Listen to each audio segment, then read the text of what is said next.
Hello and welcome to this very important discussion hosted by Forbes Middle East in partnership with 3M Middle East and Africa. I'm Ramia Faraj. As sustainability has become the need of the hour, people are looking to scientific and technological innovations for the answers. It's now more crucial than ever for organizations to prioritize sustainable development goals to achieve favorable and impactful outcomes. 3M Futures explores 5 cutting-edge science and technology trends impacting the world of today and their implications for the future. The key topics it emphasizes are artificial intelligence, augmented and virtual reality, sustainable materials, the new world paradigm shift, and equal access to STEM. Ahead of the forthcoming UN Climate Conference COP27 in Sharm el-Sheikh, 3M will be among the global leaders and policymakers that will convene to discuss the impact of climate change across the world. During our conversation today, experts will highlight how sustainable materials, design practices, and engineering solutions enabled by advanced technologies can shape a better, safer, and sustainable future. Before we begin, I'd like to open the floor to Mr. Laszlo Svinger, Vice President and Managing Director for the Middle East and Africa at 3M. Welcome, Mr. Svinger. Thank you, Ramia. Good morning, ladies and gentlemen. On behalf of 3M, it is my pleasure to welcome you all to the 3M Futures, Accelerating Scientific Innovations for a Sustainable Tomorrow webinar. The importance of innovation and the primary role it plays in economic progress has been reflected in the UAE Vision 2021, highlights science, technology, and innovation as the main drivers of growth and progress. It asserts their role in transition towards a knowledge-based economy and in ensuring sustainable development for the country. Also, Saudi Vision 2030 emphasizes on a sustainable future for Saudi Arabia, with sustainability at the heart of everything the kingdom does, from policy making to investment programs and infrastructure development. By creatively and responsibly addressing the energy and climate challenges of today, Vision 2030 inspires others around the world to share and join in building a sustainable tomorrow. As Ramia said at the beginning, 3M Futures explores 5 cutting-edge science and technology trends impacting the world of today and their implications for the future. The key topics it emphasizes are artificial intelligence, augmented and virtual reality, sustainable materials, new world paradigm shift, and equal access to STEM, science, technology, engineering, and mathematics fields. As sustainability has become the need of the hour, people are looking to scientific and technological innovations for the answers. It is now more crucial than ever for organizations to set and prioritize sustainable development goals to achieve favorable and impactful outcomes. Ahead of the forthcoming UN Climate Conference COP27 in Egypt, 3M will be among the global leaders and policymakers that will convene to discuss the impact of climate change and the actions to be taken across the world. When talking about the environment and sustainability, we are lucky because we have data from the Middle East, particularly from the UAE, coming out of a recent survey, according to which 92% of the UAE believe people should adopt scientific approach to help make the world more sustainable. And this number is much higher than the global average. Global average is standing at 88%. The studies show that the immediacy of the climate crisis is becoming clearer, with 79% of the people in the UAE expressing their concerns about climate change as the key environmental issue. With COP28 hosted by Dubai next year, the commitment has been reiterated to global actions and preparing to deliver a meeting that will mobilize countries to boost their efforts to fight climate change. With artificial intelligence being a key pillar within the development plans for the next many years to come, 83% think AI is an exciting technology that impacts their lives daily, versus just 65% globally. So again, Middle East, UAE is much higher than global average. On the other side of the coin, 68% worry that advancements in AI within the next 5 years will cause them to lose their jobs. So there are both trust and excitement, as well as some concerns around the topic. Today, we have brought together insightful leaders to discuss the role of science and technology in solving some of the most pressing industry as well as environmental challenges. Our experts will highlight how sustainable materials, design practices, and engineering solutions enabled by advanced technologies can shape a better, safer, and a much more sustainable future. Thank you very much and wish you an exciting and insightful seminar. Thank you, Mr. Spinger. I'm sure it will be so, and looking forward to hearing from our fantastic panel of experts today. But first, I'd like to welcome a young lady who was recognized as America's top young scientist. Gitanjali Rao is an inventor, and she's invented a device for the early diagnosis of prescription opioid addiction using genetic engineering. She has also invented an anti-cyberbullying service using AI and natural language processes. Welcome, Gitanjali. Hello, thank you for that introduction. I'll start this off with a couple of small stories here. Now, one of the biggest contributing factors for child mortality in rural Africa is pneumonia, and more specifically, the delay in diagnosis due to expensive equipment that's required for any sort of lung-based disease. But Ugandan inventor Brian Turbage created this relatively inexpensive biomedical smart jacket called Mama Ope, translated to Mother's Hope, that uses sound pattern from the lungs, your temperature, and breathing rate to diagnose the condition within 4 minutes without needing a doctor. Now, only 4% of farmland in sub-Saharan Africa is irrigated, but Martin Fisher and Nick Moon's irrigation pump has a potential to irrigate 20% of farms, giving sustenance to thousands of families year-round. And the reason I like to kick off with these stories is because this is truly the essence of innovation, right? Brian, Martin, and Nick are change makers, particularly in the sense that their motivation to innovate was driven by this immense urge to help their fellow human beings and use the resources around them in novel and sustainable ways. But these examples certainly aren't unique, and we have many, many more grassroots innovators around the world. But to tell you a little bit about myself, my name is Gitanjali Rao. I'm 16 years old. I'm a senior in high school, and I'm an innovator, author, and STEM promoter, especially for students and youth. So I write and speak at schools and forums like these to help socialize the importance of using science and technology as a catalyst for social change. But today I'd like to use this opportunity to talk about the role of technology in the future and how we introduce the power of science and tech to everyone around the world. I'd also like to use this opportunity to talk about the role of all of us in encouraging students like me to be involved in the workforce, providing equitable access to STEM, regardless of where we're from, what we look like, or how old we are, especially in scientific research and engineering. So hopefully you're able to take a little something away from our time here together. But we're living in these very interesting times where newer technologies are shaping our future every single day, right? And as outlined in the UN SDG goals, they also offer us opportunities for innovation in the space of natural resource contamination, climate change, and quality education. Now, we can think about surgeries being performed remote with surgeons using holograms and virtual and augmented reality. Now, real-time fast networks and sensors can relay contamination status of the environment around us for timely actions. And nanotechnology and nanomaterials have allowed the development of bots that are smaller than viruses and can cure diseases. Now, the last century was about machines performing repetitive tasks, but like we talked about, AI now allows machines to think and decide just like human beings, right? Now imagine these everyday decisions that require human capacity and experience to determine the best options will soon be replaced by some version of intelligence that learns from our history and provides us the best recommendations going forward. Now, the reason I just listed a bunch of technologies, that all of these technologies, the optimism is, when used the right way, free us from the mundane and allow us to start focusing on solving hard problems with, frankly, hard solutions. Now, if we think of it even deeper, without any real application, these technologies are just big words, right? The drive behind what we carry these technology with is what is going to change our world for the better.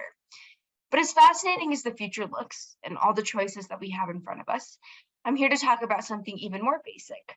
I want to talk about simple steps in our daily lives to provide the necessary tools and education to youth and students around the world, to recognize and empathize with problems around us and try to solve them through interesting innovations.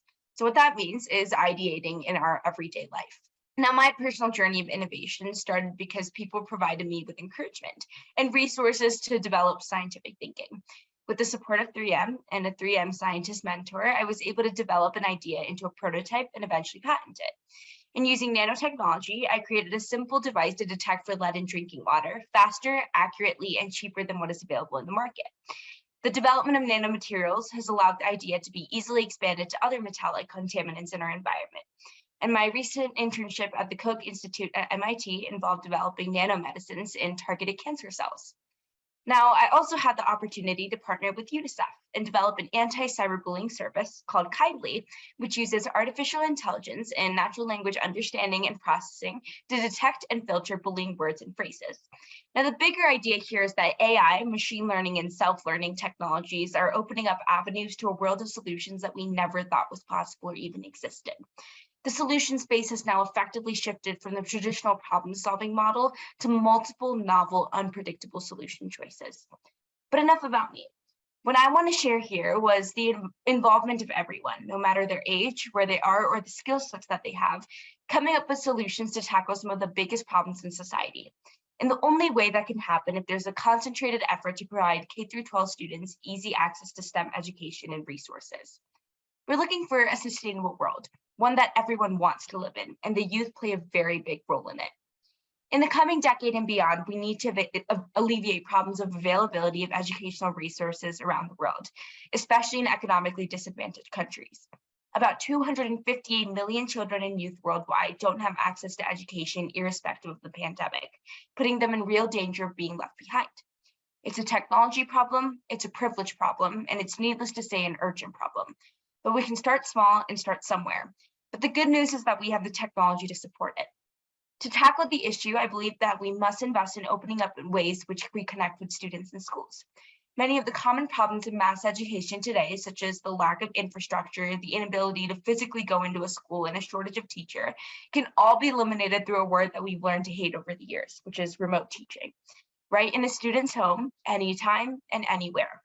I had the opportunity to guide and mentor students in the Kakuma refugee camp in northern Kenya by helping them expand a makerspace and working with them to participate in science challenges. And the biggest thing that I learned is that all that they needed was that support and encouragement. Now, last but not least, I want to share that I'm fortunate to have some incredible mentors who have believed in me, mentors who have inspired me, and mentors whom I've learned from and will continue to learn from. And from personal experience, I can tell you it's absolutely life-changing. A lot of my work has been successful due to the active support by the industry and investors who have provided their facilities, their time, their audiences, and their technologies that I normally wouldn't have access to. And more importantly, they've allowed me to mess up and they've allowed me to fail, which has allowed me to stay with the problem longer. And that's taught me that I'm proud to say that I've failed more times than I've succeeded. And my request to all of you is to support students like me. I hope I'm not the one and only kid that you have speaking here, because youth has the power to change the world for the future and to create a sustainable world and environment. And we truly can't just limit ourselves to the solutions of today. We're offered this unique opportunity in today's day and age to think bigger and solve bigger problems. And with the right support and encouragement, I know that all of us will be inspired to take up that challenge and help alleviate problems in society and protect the environment that we live in. Thank you for your time, and I'll hand it back over. Thank you, Gitanjali. You are the only youth joining us today, but in future, certainly we will invite more just like you. Congratulations on all of your innovations in cooperation with 3M. I'd now like to introduce our panel. Dr. Gail Schuller is 3M's Senior Vice President and Chief Sustainability Officer. Dr. Schuller started in 3M's corporate laboratory as a product development engineer and has over 29 years of technical and business leadership experience. Her career spans a broad range of businesses from electronics to healthcare to consumer industries. Mr. Ibrahim Al-Zubi is Chief Sustainability Officer at Majid Al Futtaim. He oversees the group-wide sustainability strategy of the company and is in charge of raising Majid Al Futtaim's sustainability profile in the Middle East and globally. One of Ibrahim's top priorities is to develop and drive a net positive sustainability strategy across the company's different business units. Mr. Xavier Anglada is Managing Director at Accenture. He brings over 25 years of combined management consulting and operational experience in the energy, fintech, high-tech, media and telecommunications industries in Europe, Asia, Africa, and the Middle East. He effectively steered P&L both from startups and multinational corporations. Dr. Turki Nabih Baroud is founding chairman of Materials Science and Engineering Department at King Fahd University of Petroleum and Minerals in Dhahran, Saudi Arabia. Dr. Baroud is responsible for unifying engagement and forging a sustainable and more meaningful relationship between KFUPM and companies such as SABIC, DOW, BASF, and Sadara. And Dr. Schuller, tell us about 3M's sustainability framework and how it really applies a science-based approach and technological innovations to accelerate climate solutions while also improving people's quality of life. Thank you so much. It's a pleasure to join you today, and such impressive speakers already. So what I'm delighted to share with you is the journey that 3M is on around sustainability. We've long been leaning into the sustainability space, whether it's early on with our philanthropic efforts back in the 1930s, or publishing our sustainability report, now called our Global Impact Report, since 1990. We're delighted to have brought forward a pollution prevention pays program back in 1975 and are committed with 19 goals today. They're all set up around a framework that's based on where we think we can make the biggest difference through science. Across our broad range of products and portfolios, from our consumer business to healthcare, to industrial, to electronics and automotive, we do so much for so many people around the world that we're really focused on applying science to improve lives. Our strategic sustainability framework aligns around 3 pillars. It's about science for circular, advancing a global circular economy so we can remove the concept of waste as our ultimate goal. It's about science for climate, and that's how helping convert our industries around the world to be carbon neutral, or to really be more positive in terms of our carbon footprint everywhere that we touch. And then finally, it's about science for community, because improving the environment is really only most impactful when it improves communities and improves the lives of people. So in each of these 3 pillars, whether it's advancing a circular economy, addressing climate change, or improving communities around the world, we are committed through our products, through our collaborations with others, and through how we help our customers make a bigger impact in the world. So delighted to join this group today and really excited about what we can bring forward together. Science, technology, and collaboration are key to what we do, and we're committed to doing it with urgency. Delighted to have you with us, and hugely challenging pillars there. Hopefully you can all help us make sense of how to tackle them. Mr. Al-Zubi, MAF embraces sustainability under the motto of Dare Today, Change Tomorrow. So what robust company-wide goals and initiatives is MAF implementing to help meet its sustainable business targets and sustainable development goals? Thank you very much, and I hope I can be the inspiring presentation by, I think, not only the future youth, but also the people are really making really good action on the ground. The approach that we use is a triple bottom line approach, similar to my colleagues in 3M and other companies and businesses, which is planet, profit, people, which is the sustainable business model for any company that should look at if they want to have a long-term economic and return on investments on their work. So from planet, profit, people, we looked at our impact, our negative impact, if any, in the environment, and we decided not only to go neutral about it, but also to be net positive, which means to give more to the environment more than you take. We decided to ensure that there is a linkage between our sustainability targets and our strategy with our business targets, to embed the sustainability in the DNA of the business. So it's in the heart of everything we do. It is based on a sustainable business model. It's aligned our strategy Dare Today, Change Tomorrow. It thinks of not only how sustainable we are in the next 25 years, but also how the business will look like in the next 20 to 25 years based on triple bottom line approach. So we translated this into a global alignment with the SDGs. So we're directly related to more than 10 of the 17 SDGs to go into the global alignment with companies like Accenture, like 3M, and global shakers and movers in the sustainability world in the business and private sector. And then we looked at materiality issues related to our business, and we looked at sustainable business targets. This translated into three main areas related to planet, profit, people, which is rethinking resources, which makes a lot of sense when it comes to our environmental impact. We look at carbon emissions, water, as well as circular economy, and we put targets for that short-term and long-term when it comes to environment. Also, we looked at our people, empowering our people. It makes a lot of sense to invest in our own people and the health and safety. Looked at the diversity and inclusion, looked at different issues when it comes to leadership, training, also localization in all the countries we're in, creating jobs, economic development, and also enhancing the communities we serve. So we looked at communities as partners in the supply chain, shareholders. We moved, like what we're trying to do with this is moving from a shareholder capitalism to a stakeholder capitalism to work with our communities. So this is in a nutshell what we've done, which I personally maybe we're in a process now to refresh our strategy. Maybe a couple of years before COVID, it was Dare Today, Change Tomorrow. I look at it as business as usual now. If you think you want to, from a pure business perspective, you want to be in the business, is to look at your stakeholders and ensure that you care and you don't harm the environment, as well as maximize your socioeconomic impact. And this is what really do on a daily basis here. Well, tackling 10 of the 17 Sustainable Development Goals certainly will be a huge challenge, and we would love to see how that develops in the future with MAF. Mr. Anglada, in what ways is Accenture really supporting organizations to develop their capabilities and realize their Sustainable Development Goals, and at the same time help them tackle climate change?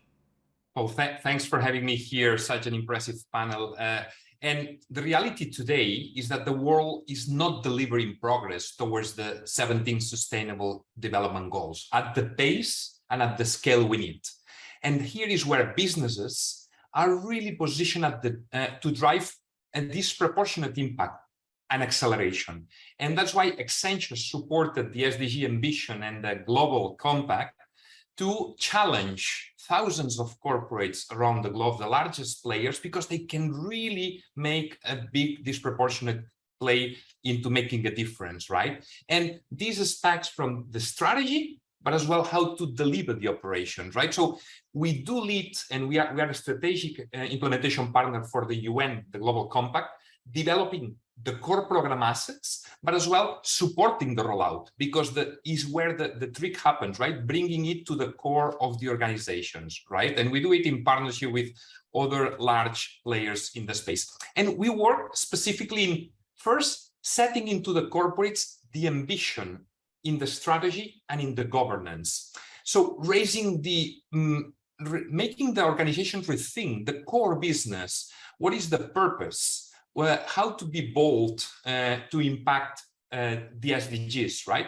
What is the governance that corporates need to put in place, right? And the strategy and the goals very clearly, and the balance of scorecard that need to be there. So setting the strategy is absolutely fundamental. But then we go to the next layer, which is a bit bringing it into operations, integrating into the products and services, the behaviors across the people, right? And of course, finance, how this translates into the P&L, right? Because it's super important that planning gets really entrenched into this.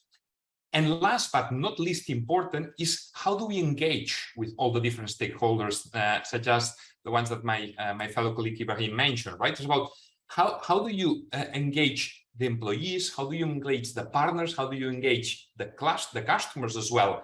So that's why the reporting and the corporate comms are becoming really at the core of it, right? So in every sales and marketing activity, the partnerships that the companies do and so on. So as a sum up, we try from the top, reframing the ambition, and being bold onto that, and then operations and communication. And we're doing this systematically across all the large players. We help most of the all the big companies globally, and so we want to be really big into making them make a difference. Wonderful work. Now, Dr. Baroud, could you help us understand the relationship between materials and sustainability, and how was the discipline of material science and engineering really becoming a catalyst for solving real-world problems like climate change and the energy crisis? Thank you, Rami. It's really a pleasure to be part of this panel. Well, material science is essential when you talk about sustainability. Let's go back to the 70s. The population growth rate was around 2%. Projection that the population will double within 36 years.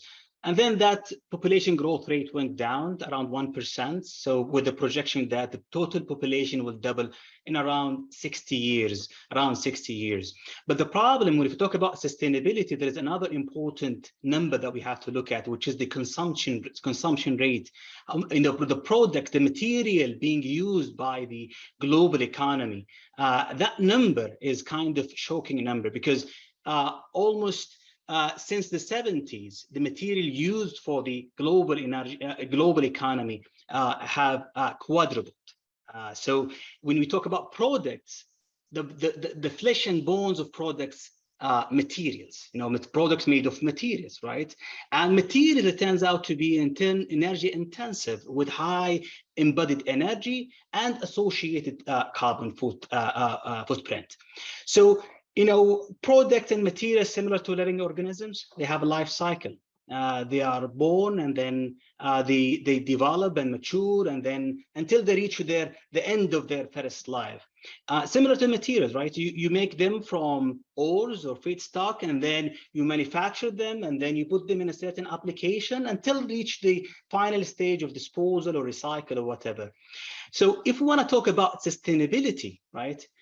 Looking at if you want to increase the GDP without impacting the environment, then we have to reconsider again what's happening throughout the life cycle of the product. In other way, we need to look at how materials can be a solution to minimize the energy needed and also minimize the impact into the environment. And we want to minimize the impact in the environment. We have to look at the full life cycle of material. We do a quick assessment which phase of the material, of the product, that is highly demanding in terms of energy, which phase also is highly negatively impacting the environment. And then we propose materials that can satisfy all the requirements. If we talk about clean energy and renewable energy, needs critical materials. In the 60s, to make the phone, if you look at the periodic table, you're going to only need around 9 elements from the periodic table to make a single phone item. Today, if you want to use like for mobile communication devices, at least you need 50 elements from that periodic table, among which you have 20 elements classified to be critical materials. So it's not about the properties, it's not about the behavior of the material, it's not about how novel is the material. Other issue we need to consider about sustainability is the accessibility, availability of those materials for us to continue develop those clean energy in order to also to save our environment. So materials need energy, clean energy need materials. So if we talk about sustainability, materials is very important element in that discussion. This is why today we don't only need people to do R&D in material science and engineering to come up with biodegradable materials and to design materials for photovoltaic or different type of renewable energy, but also we need materials engineer in different organizations, people with the knowledge of how to, the knowledge of different types of materials, their properties, and how to select the right material for a certain organization. Whether that organization, this company is consuming product or they are making product. In both scenarios, we need someone with materials knowledge, right? And to see how that can fit into the sustainability picture. So I hope that explained the little bit the relation between materials and sustainability. It did very well, and I think Dr. Schuller can elaborate on that, on some solutions that 3M is providing in terms of materials. I mean, with the heightened focus on sustainability, how are you incorporating sustainable materials within your products that range from electronics, healthcare to consumer products to preserve natural resources and really embrace the circular economy, Doctor? Thanks very much. And I appreciate all the comments on the value of material science and engineering. That's where I focus my PhD efforts. So it's so important to me and so critical with what we do going forward. I also appreciate the full life cycle understanding of what is most important. At 3M, we've already reduced our own absolute carbon footprint 75%. And then we set a goal for our 50% reduction by 2030, 80% by 2040, and of course, carbon neutrality by 2050. Now, having said that, if we can do it faster, we will. We've already proven that with renewable energy time and time again. But we know where the biggest impact is beyond what we do in our own manufacture of products. Bringing in the raw materials, selecting them in an intelligent way, advancing our own processes. All of these fit into what we have as a sustainability value commitment for every new product we launch. And those things in our own footprint are very important. But to the other comments that have been being made, we know that the impact is much bigger when we collaborate with others, particularly our customers, on their footprint. Because once we say convert a Scotch-Brite sponge to 100% recycled scrubbing fibers, that's a great stride forward, but it's really how it goes through the whole process and making it recyclable at the end. We've already brought back over 2 million of those to form a full circular loop through the country of Brazil, and we're committed to doing more. But then it's how do our customers' processes work?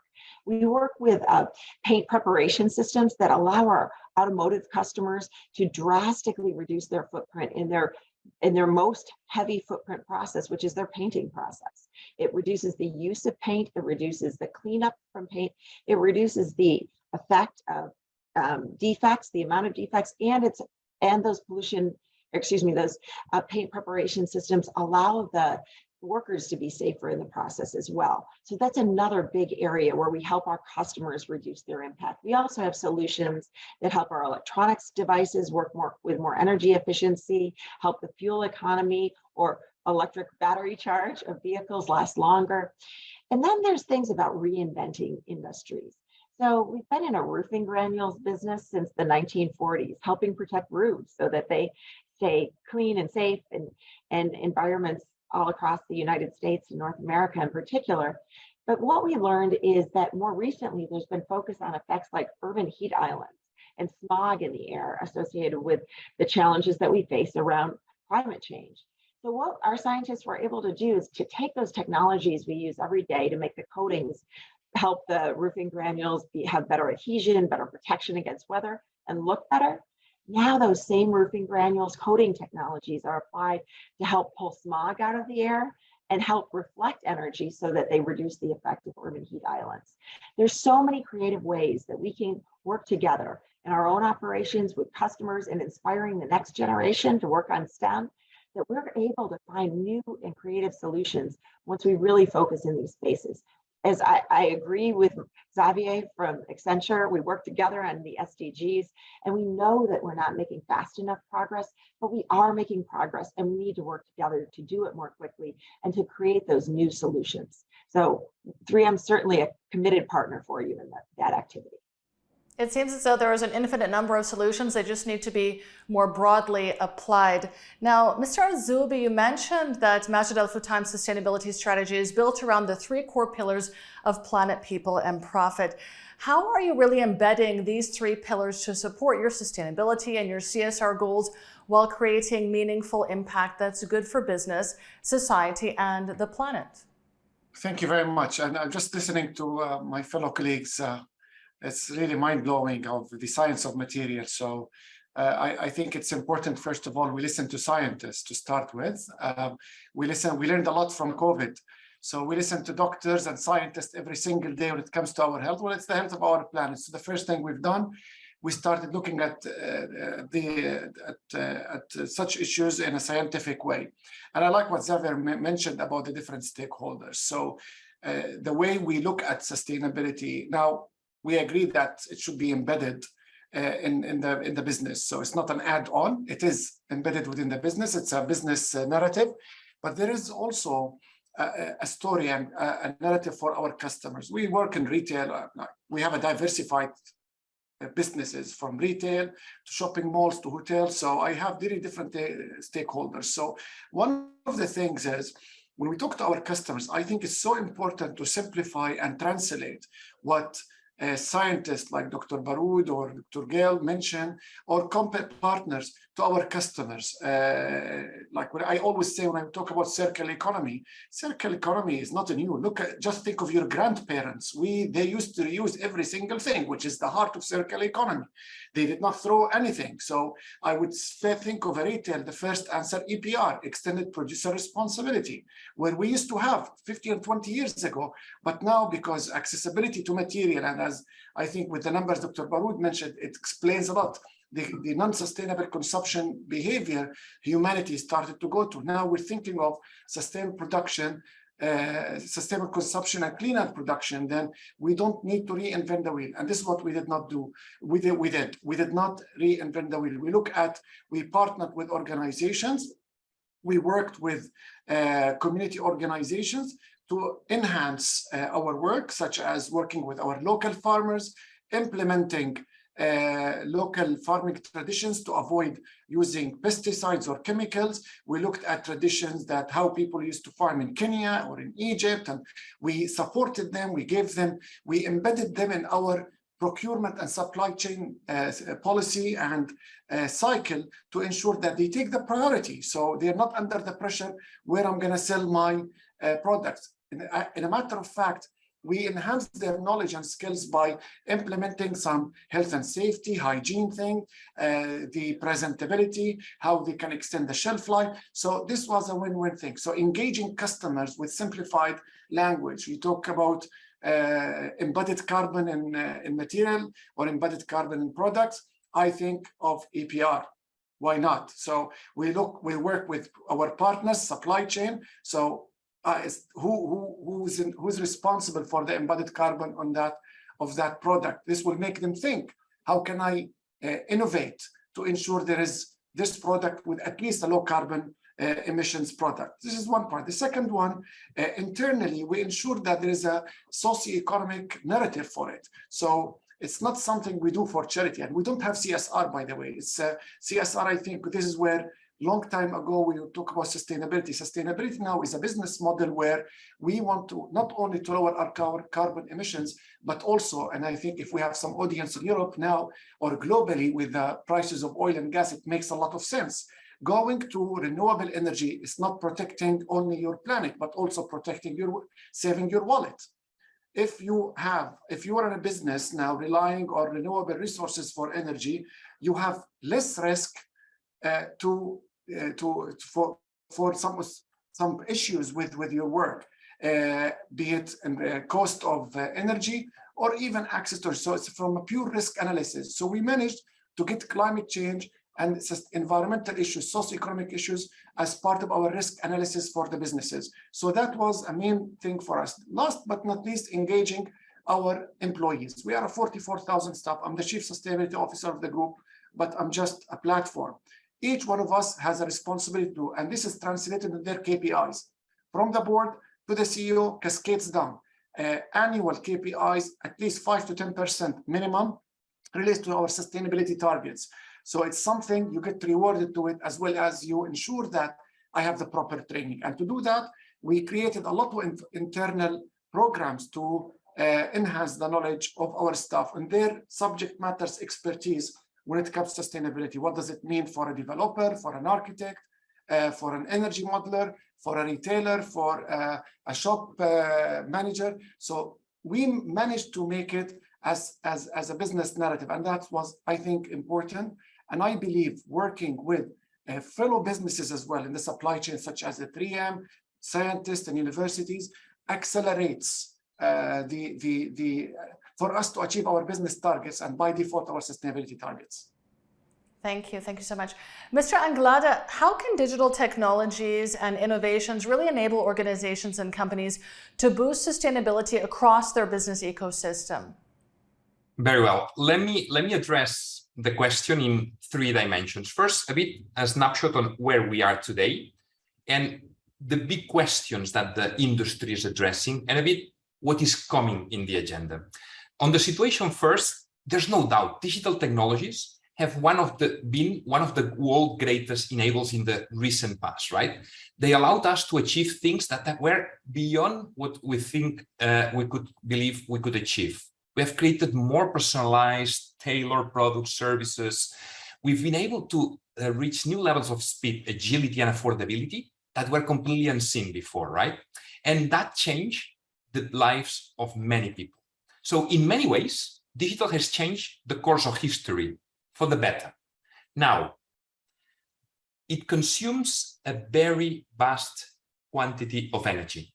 And this is where technologies, newer technologies like AI, blockchain, quantum, take immense amounts of energies. So we are today at an inflection point where we try to see how we use the technology moving forward, right? We must address to use technology in a more sustainable way so that it's a vehicle for sustainability rather than a challenge of into it. So there's a few questions that we should address when we think about digital technologies. One is how we raise awareness. So most leaders today are looking seriously at the need to be more sustainable, indeed, in all the large companies for sure, and coming down very quickly. But many of them are not yet aware to the extent in which their technology footprint is impacting the planet. So that's one, raising the awareness to the executive is important. The second thing is the impact, the landing of this impact, right? So companies are looking to make their technology landscape more sustainable, and using technology to power their sustainability efforts are struggling to scale. They start a lot of pilots, but they don't scale them enough because of a number of things, but scaling is very important of the initiatives. And then last but not least important is that there's a perception that there is a premium that we pay for being green, for being sustainable. We need to undertake a fundamental recalibration of what the perception is around that, right? That there are huge rewards to be captured if we prioritize the agenda of sustainability. And it's not an option. It needs to be at the center. So this question needs to be addressed. And those questions will bring where technology that addresses the sustainability in technology, which means measuring and reducing the environmental footprint of IT. So what is the impact of the IT, the cloud operations? How can we make their software ecosystem more sustainable? How to ideate, develop, deploy sustainable IT cloud programs? How do we track ESG outcomes of this, right? So making the technology we use more sustainable. The second point is leveraging technology to create sustainability. So unlock bottom line impact by pragmatic innovation, not only wishful thinking, pragmatic, leveraging technology to create new use cases, innovate technology products and services that allow to bring this technology to address responsible business and better customer outputs. And it's possible. There's many cases out there. And last but not least, scaling. We need to make sure that everything we do on this space can be scaled. It's not just a POC, but a scale up across the ecosystem, not only for us, but across our stakeholder ecosystem. So tech should be a vehicle and not a challenge. And I think you echo the sentiments of Mr. Azzoubi there. Now, Dr. Baroud, can you shed some light on how KFUPM, as a leading institution in this region, is really aligning its activities and its efforts to tackle grand challenges related to sustainability? And how passionate is KFUPM about materials science and engineering? First of all, as I think all of us agree, sustainability, the challenges associated with sustainability, it's a complex problem. It's not a straightforward problem. This is why the way that, so there are many activities at KPPM, whether research or education activities related to sustainability. But the way that KPPM is approaching it is, number one, the importance of engaging key stakeholders with us. So academia with industry, but that's not enough. So academia with industry and other stakeholders, they have to be part of the whatever activity we have related to sustainability. This is why KPPM established several platforms, and that platform is called consortium. And one of the consortium talking about sustainability is called Sustainable Future. In that platform, we are bringing key stakeholders together in this platform. So we have people from academia and research. We have people from industry, whether they are end user or technology provider. We have people, governmental agencies, which is also an important element into addressing these sustainable issues. So all of these different stakeholders coming together in this platform to address things related to sustainability. And talk about material science, well, sustainable future, but to address the things related to sustainable, it's actually by creating a novel material. So this consortium is more focusing into materials toward addressing things related to sustainability. The other important item is that we need to talk to industry. We need to create a strong relation between academia and industry. This is why at KPPM, we came up with this initiative where we assign champions, and each champion is responsible about setting strategies with the other, with his counterpart in the other company, where we can forge the relation to more meaningful relation. So by doing so, we can know when we talk about sustainability, what the companies around us think about sustainability, how they are approaching it, right? So that would enable us here as academic institute, right? We know how to prepare well our students before they join the job market. So because of this initiative, we came up with the following. Number one, all of our students, undergraduate students, they first, they will major in a certain major, let's say material science and engineering, right? But before they graduate, they have to have an AI foundation. So they take courses in AI, data science, artificial intelligence, programming. And so they have a strong foundation in AI, plus their major, material science and engineering. And then in the last year before they graduate, because now specialty is important globally, right? We develop several programs where the students, before he graduates, he can have bachelor in material science and engineering, concentration in, talking about sustainability, bachelor in climate change adaptation, smart and sustainable buildings, renewable energy storage, waste management, right? So all these different programs where the student, before he joined the job market, he is ready, if you are talking about the sustainability. But then it turns out there is also a knowledge gap in many employers around us, right? Because they want to adapt to sustainability. But what are they going to do with their with their employees, right?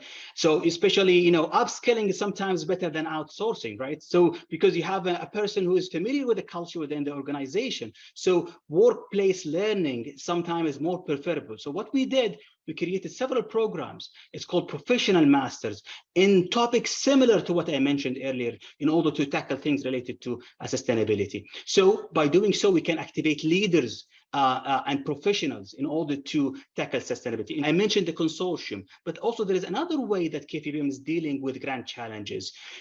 We created platforms within KPPM. They are research centers, but we call it interdisciplinary research centers. The point here is that KPPM truly believe that innovation exists at the interface between disciplines. So the way that it works, let's say we call centers called advanced material, talking about material science, how KPPM is passionate about material science. So we have an interdisciplinary centers called advanced material, right? And now what we do, we encourage all the faculty, regardless of their majors, whether they're in chemistry or physics, or mechanical engineering, or materials engineering, or maybe social studies, if they are interested in this topic, right? They come together in order to address those grand challenges. We have centers for advanced materials, hydrogen energy storage. We have also something for smart manufacturing, intelligent manufacturing, and robotics, and other centers that we have here, and also things related to water security and membrane. So this is the way that we're trying to tackle those grand challenges. Now, talk about material science. I would say I should end with that.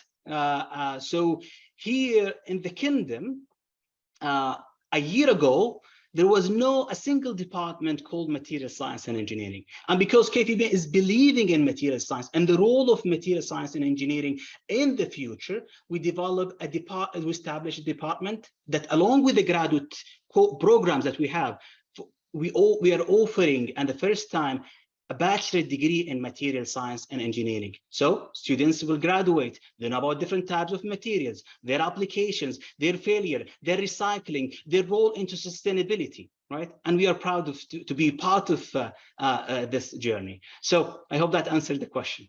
It does, absolutely, Doctor. Congratulations on establishing the new degree program.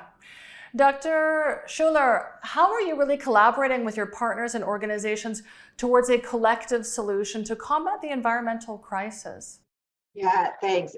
It's very clear that we need to work on science, we need to work with urgency, but also that we need to collaborate to make things happen. Because I like the comment, and I often say something similar about, the problems and the solutions most likely happen at the interfaces, whether it's between disciplines or, candidly, whether it's a product that fails. It's at the interfaces almost all the time that there's a failure. And so that inherently, that means that there's different expertise that come together to really address the biggest challenges that we face. And that starts, I mentioned previously what we do with our sustainability value commitments. That's about that every product we launch, we work with our customers, we work with our suppliers to help make sure that we're really advancing from a sustainability perspective. We work collaboratively across our 90,000 plus employees around the world. We have a concept of a 15% culture, which means that people can work up to 15% of their time on something that they're passionate about, that they think could make a difference for the company, regardless of whether their management tells them to do it or not. And what that I've observed, what people have come to tell me so many times, is that they are working on things that inspire them around sustainability, around addressing the environmental challenges we face on a global basis. And they partner with others around the company to come up with innovative solutions like agave scrub sponges, using raw materials from nature to address solutions that we had typically used from a polymer base. But we know that it goes beyond what corporations do. It's important for us to work with our customers, with our suppliers, across our employee base, but there's also leaders that are developing both with governments, and we work with governments and regulators, but also with the NGO community. So whether it's the collaboration that we do with the UN FCCC on climate, or the efforts with the World Business Council for Sustainable Development, our work on the SDG ambition, with the UN Global Compact, or with the climate group. Those are big things that we're working on within the climate space. Within the water space, we're an active leader in the CEO Circle on the Water Resilience Coalition, as well as the leadership for the Water Resilience Coalition. We also work with the Ellen MacArthur Foundation and the World Resources Institute for plastics. These are areas that we bring together, that circularity piece, because we need people from different parts of the equation, whether it's different companies coming together and different community members, or influencing regulators. And then finally, it's about inspiring that next generation around our Science for Community pillar. STEM is a key piece of it.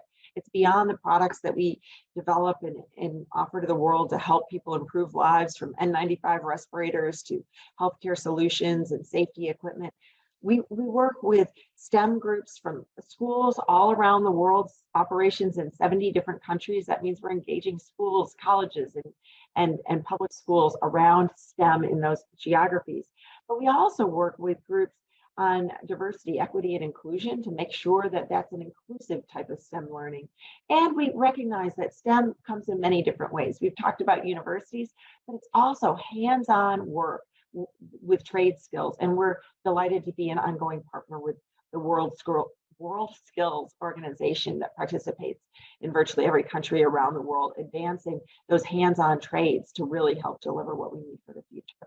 So collaboration happens in many ways. We collaborate across our company, we collaborate with customers and suppliers, but also with the NGO community as well. And we think that's the most important way to address the greatest challenges, because we need everybody's minds coming forward to help address that science, urgency, and collaboration piece to make it happen. Well, judging by Gitanjali's comments earlier, you certainly are supporting the youth segment. So wonderful work there. Mr. Azoubi, could you share with us how MAF is really planning to accomplish its long-term target, which is to produce more energy and water than it's consuming as it works towards a net positive future? I think one of the first things we looked at is internal collaboration. If I want to be net positive by 2040, I need to start building passive design, I need to start thinking of energy modeling now. I think maybe the easiest thing for people to do in nations, and we've seen lots of people now, which is good, a good start, is committing to be net zero by 2050, 2060, 2040. But I think the most important thing is the how. We need to see an evolution from commitment to practice. And what we've done here is we started thinking of, regardless, by the way, the target, to achieve the target or not, it's about the journey now and how we're going to achieve this target. So we looked internally how we run business, how we build shopping malls, how we work with the supply chain. And the main thing for me is to start reducing our carbon emissions before even they come out. So I worked very close with the design group internally and with the architects to work with the external architects we work with, that we would like to have the same quality as, like, even better customer experience, but we need to ensure that our design of buildings is not passive, but also at least low carbon energy building. And how we do that, because we have a target in net positive in 2040. So it's not only reducing energy, it's beyond getting a LEED certification or green building certification, but also looking at the life cycle and looking at how we want to achieve it. So we looked at mitigation, efficiency, adaptation, on-site generation, off-site generation, and resilience, which is, we started looking at the climate impact from risk analysis into asset level and into company level. And what we've done, we included this in the strategy. So the most important job for me is to have internal buy-in and collaboration from the board, from the senior leadership, the shareholders, and the staff. The minute we did this, I think the second part, which is what the other companies and obviously 3M is mastering this, reaching out as well to organizations. So we reached out to startups, we reached out for solutions. They look for access to markets, pilots. We opened that innovation part because it was so important for us to enhance and to support innovation for us to achieve our targets, and not only to wait for technological innovation to come to us. Although we've seen a lot of technological innovation, but our challenge was the scalability of that technological innovation. So we looked at both ways in part. So we ensured that the teams have enough CapEx budget to have this on the ground. And from a holistic approach, we have to work with regulators, because the regulators need to have fair competition. At least the regulators should be on the same track as we are. We are very advanced because we feel the responsibility. We feel we would like to have a sustainable business. So we worked very close with the regulators on different decrees. And we've seen Dubai, Abu Dhabi, the whole UAE with the single-use plastic, although we were committed, for example, to remove single-use plastic from our operations in 2019. So we wanted the regulator support to ensure that the message goes across for the customers. The last point I would like to make is practicality and simplifying sustainability, Ramya. I've been in the business of sustainability maybe as a kid, as a volunteer, but I've been doing this for a long time. I chair the World Business Council, I chair the SDG 13. I think we need to start walking the talk. We need to start going beyond our commitments, but we as sustainability practitioners, we have the responsibility to discuss the how, not the commitment or not the achievements. The achievements, good job, well done. It means you're a sustainable company. I will buy from 3M, and I buy from 3M because it's a sustainable company. But 3M or MAF or Accenture or whoever need to ensure the sustainability of the sustainability drive, to ensure people like young people, the future customers buy from them. So the business narrative, we need to drive it there, and we need to stop just talking about the challenges. I think we need to be realistic, and being realistic now, especially now, is look at inclusivity, looking at realistic targets.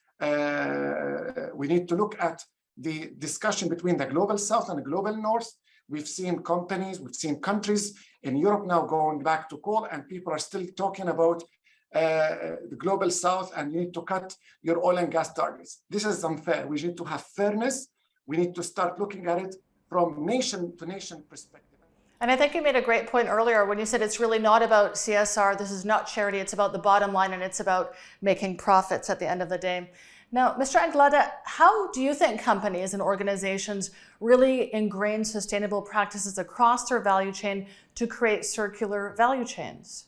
The core bottom line is that customers are increasingly demanding sustainable products and services. Then there is a full call to action, as Ibrahim was mentioning, that it's in our best interest to promote the business going forward, that sustainability is really entrenched, right? So we see that to become more sustainable, business needs to address sustainability across the value chains by continuously improving the delivery of net zero and circular engineering, procurement, manufacturing, and even after-sales service, of course. And how do you do that? You do that building trust through transparency. So gaining trust across the stakeholders, the employees, the customers, the partners, and so on. They must make their value chains transparent. And the blockchain brings a fantastic tool here to tack the end-to-end. The second is about, we all have targets, and all my peers in the panel, the 3Ms, have their net zero targets and beyond, right? So value chains must be reinvented as net zero from the core, but even find ways to become net positive. There's ways, and there are cases about that. And last but not least, and I will zoom in on this one, is about we need to engage in circular business models. So escaping from the traditional linear processes to closed loop, circular processes that really go and minimize the waste, right? And you can find out of this, we can identify up to 5. The circular inputs that you use renewable sources, bio-based materials, man-made materials that are recycled or highly recyclable. This is on one side. Then product as a service, instead of product by itself, product as a service, that the product is retained, the ownership, but then you sell the benefits through service model, right? Then product use extension, design products to make sure that they are the time, the repairs, the recondition, the upgrades is part of it, right? And resale for second use, it's by design. Then sharing platforms, so that basically helps share ownership, access to usage, and so on, because there's a lot of waste out of poor usage of assets, right? And of course, recovery embedded and materials, energy at the, so that they help a lot to make sure that when we plan, when we design, and so on, the recovery is designed at the end, at the core. And all these has massive, we're talking about trillions of dollars of value. We're seeing in FMCG, for instance, we see in the next few years over $300 billion of value, but electricity as well, 300 billion, oil and gas over 80 billion of transitioning into the circular value chains and so on, right? So, and this is an effort across organizations, operations, the culture, the products and service, the ecosystem, but as well, of course, it requires that the investors and the policymakers help remove the barriers to support the organizations into this, right? So it's a holistic solution that needs to come with a strong partnership across. So the global problems require a lot of multi-stakeholder elements to address them, right? And that's why we believe that this is where the energy transition and so on will be solved when all this comes together. And the north and south that Ibrahim was mentioning, all this is solved when there is a single view on the solution and not only a partial or a local view into it. Hopefully that will come sooner rather than later. And we are running out of time, but Dr. Baroud, I just want to ask you one last question. I mean, would you cite an example that shows how at KFUPM you really combine material science expertise and research to design and develop advanced functional materials that can really save our environment? Sure. So, you know, as a material scientist, always you say, okay, in a context of sustainability, what should I do? I should contribute. I should do something at the end of the day, right? And you're going to rely back to your knowledge and the toolkit that you have to design and synthesize different types of materials. And this is all the material scientists around the world doing. Here at KFUPM, there are many examples of scientists where they try to tackle the issue of sustainability, related to sustainability, whether to develop new clean technologies or to save our environment. We have work on how to turn waste into plastic, how to enhance the recyclability of the materials, how to develop biodegradable materials, how to develop efficient material that can substitute critical materials. Now think about platinum, for example. Platinum, more than 70% of a platinum globally is coming from a single nation. How can we, or the whole world, rely on a certain technology if the only material available is platinum? So one of the things the material scientists do, try to develop, another interesting material that can still do the job. It's still cheap, it's still abundant, right? So it can help the supply chain of materials. Now, for myself here at KFUPM, because of the research infrastructure we have and different groups that we have around the campus, for example, the question that we had, can we look at CO2 as an asset rather being a liability, right? So now CO2 is an issue right now. We are emitting too much CO2 in the environment. So one research direction that we have is how can we take this CO2 and convert it into valuable products. So recently I had a master's student who was working on this, where we try to develop an electrocatalyst material where we try to convert CO2 into feedstock for mate or ethanol or methanol and different types of product. Another example, I think I would like to end with it, which is our next door neighbor here, which is one of the giant oil and gas company. And what happened? We had this question: how can we maximize the value of the waste stream, right? So they're having this type of what they call it's produced water. It's called produced water. It's a byproduct of oil extraction. Highly saline water. Just to give you a sense of salinity, if the seawater salinity around 30,000 ppm, the salinity of this type of water can reach to 70,000 ppm, maybe 120,000 ppm. Along with salinity, you have too many things there, right? Oil, organic contaminants, and the question that we have: how can we save our environment? How can we maximize the value of this waste and turn it into something useful? So that was the challenge that we had. And that project that I had where we tried to develop a membrane and a technology called membrane distillation, where we bring this dirty water that we have, let's call it dirty water without repeating what we have inside it, right? It has highly saline, a lot of contaminant on it. And then we came to a membrane and we tried to make that membrane super hydrophobic, which means it hates water. Right? And that was inspired from a lotus effect that we see, inspired from the Teflon that where we are making our eggs and other things, right? So you see things that does not stick right to the pan. So the question that we had: how can we use this phenomena that we see in nature, right, in our daily life, to create super hydrophobic surfaces that can hate water? So it's a porous surface, porous membrane, right? And we supply heat from this side. 60 Celsius is nothing, right?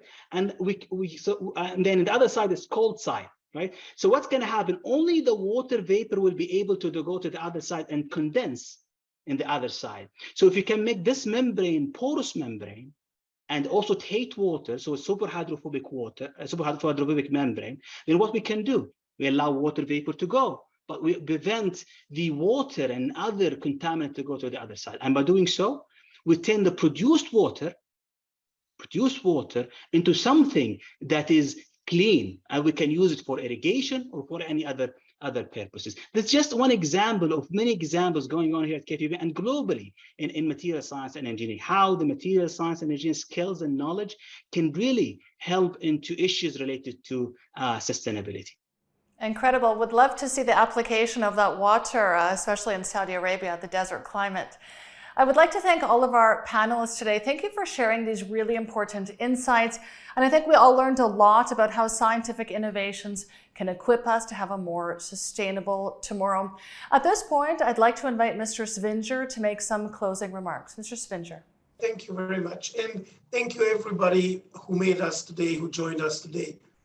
I think it's a fair statement to conclude with that now more than ever, people around the globe recognize the relevance of science to their lives.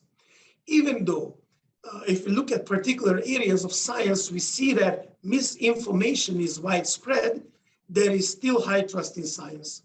And people are looking at the field to provide solutions to major social issues. Innovation in science and technology has a unique role to play in finding solutions to today's toughest challenges, as good discussions around this. Although globally, individuals are excited about innovative solutions, their expectations are very, very high, with society and sustainability being their top priorities. Now, coming to the Middle East. The Middle East, with its growing population and improving and booming tourism sector, encompasses increased demand for infrastructure development and building projects of all kinds, from retail and offices to residential. Needless to point out that with great opportunities lie great responsibilities, and the region is on the right path forward, building a knowledge-based economy with the help of science and technology. Having undergone a transformation in terms of scientific progress over the years, we are embarking on a journey by putting technology and scientific innovation at the heart of building a sustainable future. In the end, it's a requisite of 3M and the broader scientific community to ask the how we can ensure that science stays in the spotlight and continues to foster hope and optimism while delivering sustainable solutions. Based on our recent studies in this region, we are also anticipating that people will trust, will respect, and will value science in the future even more than they do today. With all that said, I hope you found this session beneficial and insightful. Thanking you all once again, and please stay safe. Thank you. Thanks, Mr. Svinger, for your inspiring words and for your synopsis of this discussion today. And once again, I'd like to thank our wonderful panelists and to all of our viewers who joined us today. Thanks so much. Goodbye.